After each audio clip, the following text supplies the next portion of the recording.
unfortunately, most of the stories on the tabloids are actually lately about gospel artists, and we are so sorry to be the people who are reporting it, but if people are talking about it, we're going to bring it to you. And the latest conversation is pertaining Papa Dennis, aka Dennis Mwangi, who was a renowned gospel artist, and he passed away tragically 2 weeks ago.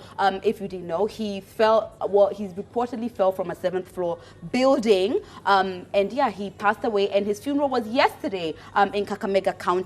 So people are discussing how many of the big stars in gospel that were not actually there. The people who were actually there were Ringtone, Daddy Owen, Ringtone, Daddy Owen, Gloria Moliro, Mash Mjuku. Ooh, that's the owner of the studio.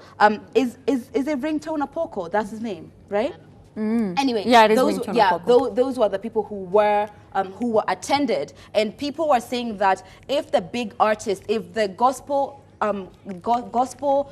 industry did not come forward and push through for Papa Dennis, maybe that there is this sense of community that everyone is trying to portray. Maybe they are not really friends. Maybe that spirit of, you are my brother and I am your sister is actually not there, because if it was there, a lot more artists would have made it. Yeah.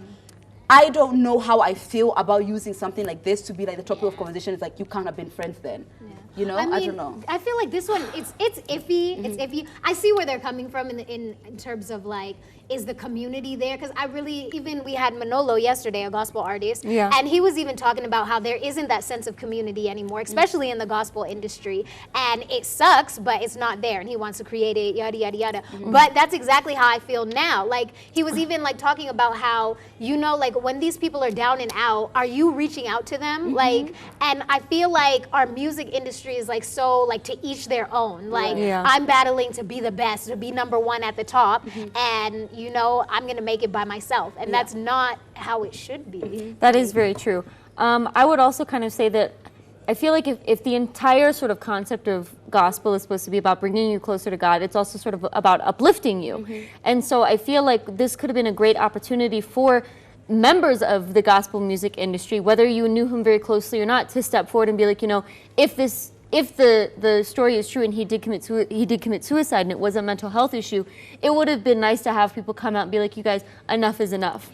Like, we lost a valued member of our community, someone who people, who was a son, who was a brother, who was a friend to people. It would have been nice to see leaders in the community step up in that sense, regardless of whether or not you're friends. So now really what I'm feeling like is not only is it kind of becoming clear that there's not as much of a sense of community as they want us to believe, at least, but also there's not really a stand being taken for mental health issues.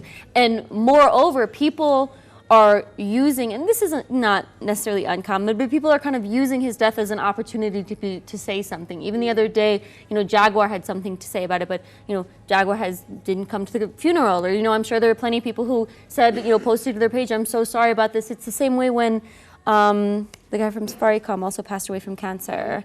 It's like people were coming together and acting like, oh my God, woe is me, but it's like, okay, did you have a connection to what actually happened? Yeah. But at the end of the day, I guess for me, if you're going to say something about his death, you should also have something to say about mental health. Yeah, but here's the thing, first things first, his death is not being vocalized, especially from his camp, as a suicide. That's first.